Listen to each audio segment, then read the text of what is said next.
Okay, Common Core Algebra 2, so we're looking at 5.2 now, and we're going to talk about polynomial functions still, and in fact this is going to be 5.2 part 1. We'll see this in two parts, and this first part is all about evaluating polynomial functions.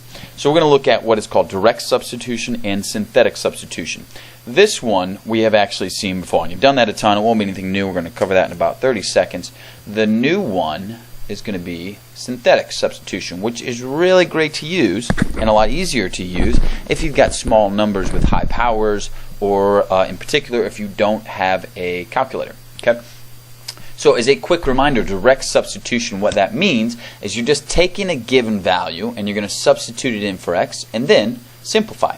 For example, if I give you the function f of x equals 2x to the fourth minus 5x cubed minus 4x plus 8, and I say I want you to evaluate that when x equals 3. Well, that means take x and plug it in for all of these x's. Okay, and so what we're saying then is find f of 3. We replace the x with that 3. And if I show you, we change that. So we change our x to the 3. Each one of them changes to 3. And now this, really, we have all gotten good at, hopefully, by now, plugging in to our calculator. And as long as you're careful with parentheses like I have here and your subtraction signs, you won't make any mistake. You can plug that all in at once into those nice calculators. And what we get when we do that is f of 3 becomes 23. Okay, and so direct substitution evaluates and we get just one number in this case like that. Okay, synthetic substitution is a little bit different, and we've got 6 steps, and it looks like a lot, but it's really just a process that repeats itself, and it's pretty easy. So what you need to start do is write the coefficients in descending order, and this should be of power.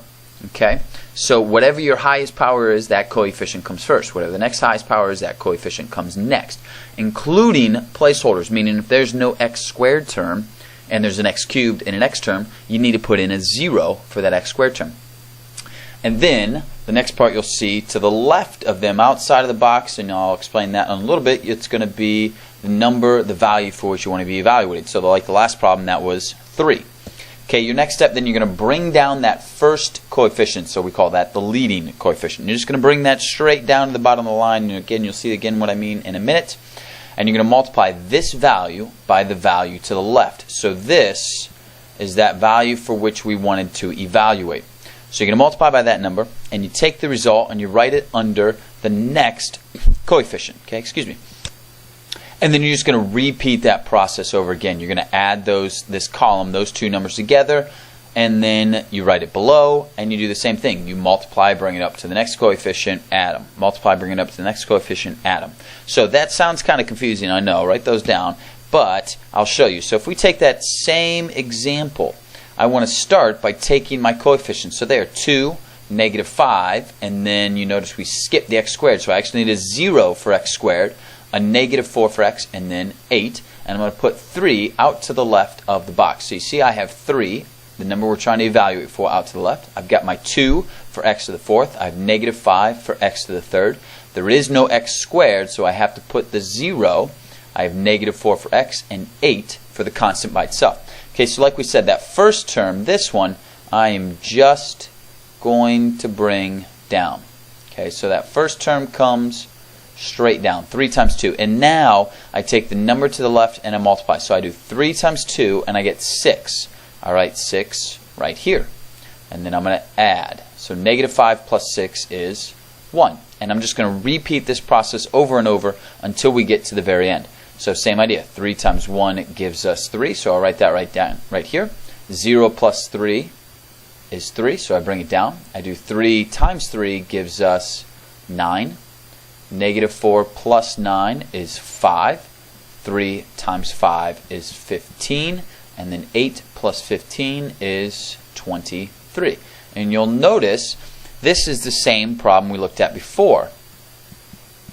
Direct substitution gave us the same value. We plugged in the 3 and we still got out 23. So it doesn't matter if we do direct substitution or synthetic substitution. If you have a calculator, direct substitution, great. Real quick, fast, easy, nicely, and done.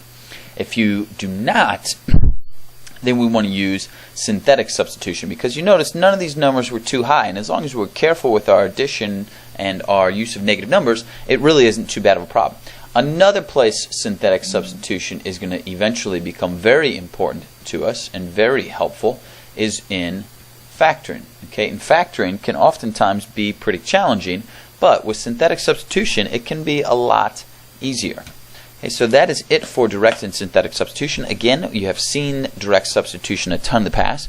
Synthetic substitution is just that process that repeats it over and over, and if we don't have a calculator, it is probably oftentimes much easier to use than direct substitution, and is also very helpful when we talk about factoring. Okay, we'll see you next time, guys.